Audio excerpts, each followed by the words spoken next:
thought I'd do one more example of this last group of problems.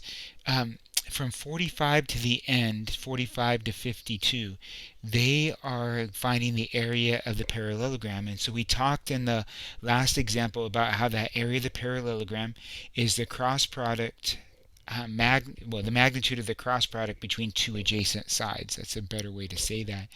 And so the two adjacent sides we can really choose when they give us 4 points. Let's stick with P1 and P2. Now I got to include either one of those points. And so I'll include P1 again like we did last time. It really shouldn't matter which ones you get. So if you look at P1, P2, you'll see that we get the vector 0i plus 2j plus 0k.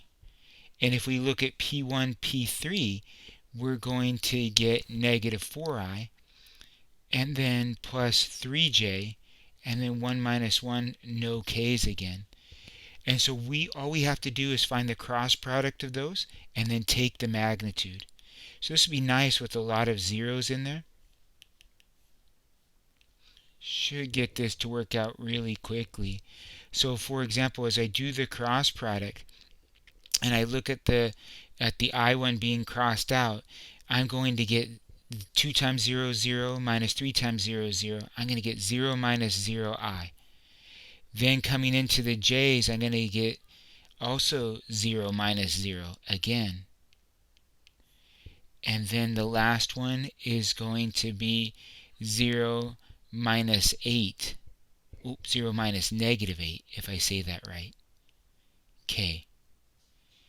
And so as we look at that, we get out of this thing a positive 8k.